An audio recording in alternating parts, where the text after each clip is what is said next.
and put it on his head. And they put on him a purple robe, and they said, "Hail, King of the Jews!" And they struck him with their hands. Pause there, your attention please. Scourged, you can circle that word if you want. And what is basically going on? Pilate doesn't want to put this man to death. He's thinking, all right, if we beat the tar out of him, maybe that will suffice the Jews' desire for blood and we'll let him go. The scourging was basically a tactic to get information. It was a form of torture that they put criminals through to have them spill the beans, if you will. And it was basically this leather strap that was embedded with pieces of bone, sharp bone and lead. And they would strap these criminals down, and they would take this leather strap and put it on their back, and it would dig into their skin, and they'd rip up chunks of flesh on their back and on their chest. And here's what would happen. What they were trying to do is get information. So they would put one big lash on their back and rip it up, and then they would look to him and say, "All right, man, I know that didn't feel too good. What do you want to say? What do you want to cough up? What information would you do?" And if that person was stubborn and held out, that second lash would be even harder. And they'd come down even harder on the back. Boom! If they divulged a little information, it'd be lighter. All the way up to 39 lashes on their back, on their chest. Bloody. By the time they got done with it, most people did not survive this. Now, I want to get you a picture, if you turn to Isaiah 53, of what is going on here. The book of Isaiah is a prophet in the Old Testament. This exact time of what the Messiah would go through for you and I was predicted years and years and years in advance. Isaiah 53, we're going to start at verse 3, and we're going to see these stripes, these lashes, that are prophesied years in advance that the Messiah would take on our behalf. Isaiah 53, starting in verse 3, the Bible reads, "He is despised and rejected by men," meaning Jesus, "a man of sorrows and acquainted with grief. And we hid, as it were, our faces from him. He was despised, and we did not esteem him." It's exactly what's going on with the Jews. The Jews despised him. They did not understand. They did not exalt him as the Messiah. Verse 4, "Surely he has borne our griefs and carried our sorrows, yet we esteemed him as stricken, smitten by God and afflicted."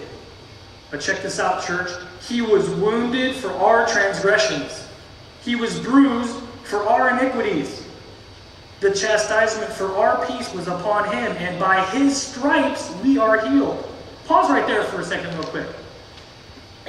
If the truth be told, as Jesus was going through this flogging, this scourging, this complete beating, if when one of those lashes would come down on his back, the reason why they kept on going harder and harder and harder, why is that?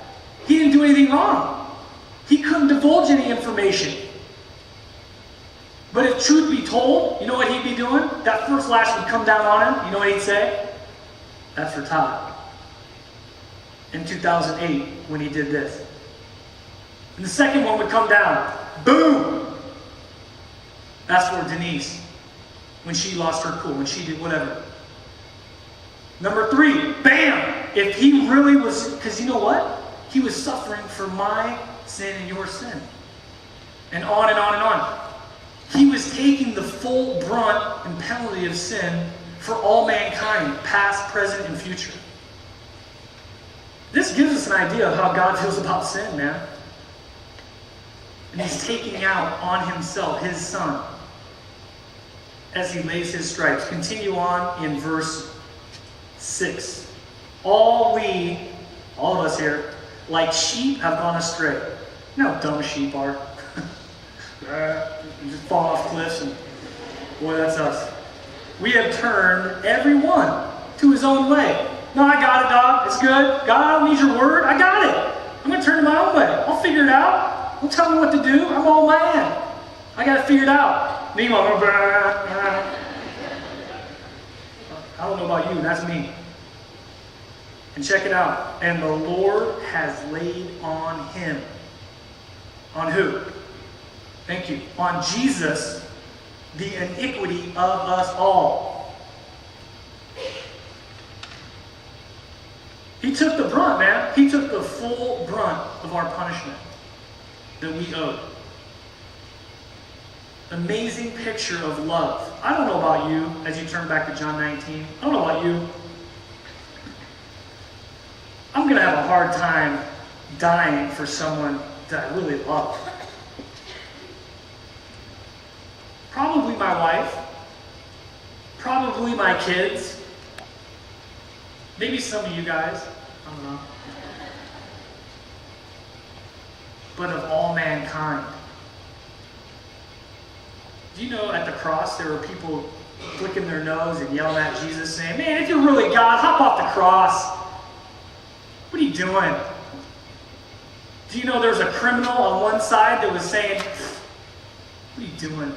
Mocking Jesus. And you know what Jesus said on the cross? One of the last words he said? Father, forgive them, they don't know what they're doing.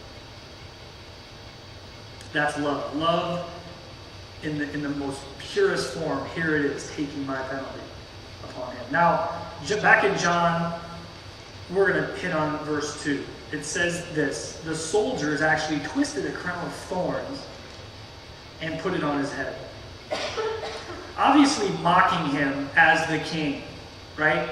And then they put a royal robe, a purple robe. Back in that day, that color purple was to signify someone as a royalty. And so they're mocking him, saying, but it's interesting that it's a crown of thorns. You guys remember in Genesis 3, when man fell, and Adam fell for the banana tailpipe and took the forbidden fruit from Eve, right? Remember what God said? As a result of this, part of the curse is found in Genesis 3, 17 and 18. It says this, check this out. Because you've heeded the voice of your wife and eaten from the tree of which I commanded you, you shall not eat of it. Again, going astray, all of us. Check this out. Cursed is the ground for your sake. In toil you shall eat of it all the days of your life. Both thorns and thistles it shall bring forth for you, and you shall eat the herb of the field. Notice it doesn't say smoke the herb of the field, it says eat the herb of the field, but both thorns and thistles it shall bring forth. Listen, the thorns were a sign of the fall of man, the rebellion of man to reject what God had told them. And so now he is bearing that sin, the curse of our sin. He's bearing this curse on his head for you and I. These thorns were an inch long, razor sharp, cutting through into his skin for you and I. The Bible says for you note takers in Galatians 3:13, Christ has redeemed us from the curse of the law, having become a curse for us, for it is written, cursed is everyone who hangs on a tree. He took that curse for you and I. Verse 3 says, not only did they mock him by doing this, they started striking him. In fact, in another account of the life of Christ and what was going down, found in Luke 22, it says that the men who held Jesus, they mocked and beat him, and they blindfolded him when they struck him.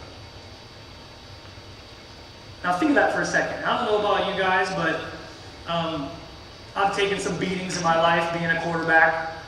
And it's one thing if I'm dropping back in the pocket and I see some dude coming straight at me, he's about to take my head off because my right tackle just happened to take that play off. And I get it right in the face. Hey, I see him coming, so my body kind of reacts to it, and I'll pop back up and laugh at the guy and be like, what do you got? Bring something next, when I'm cocky, of course, but it's a whole other thing, though, if I'm dropping back and my left tackle decides to take that play off. And I don't have the ability to know it's coming. Bam! And he takes the back of my head off. Listen, Jesus was blindfolded, blindsided by these guys. Keep in mind, he's God. He can do whatever he wants to. If I'm God and I get blindsided by someone who I made, oh, is that what you want to do, buddy?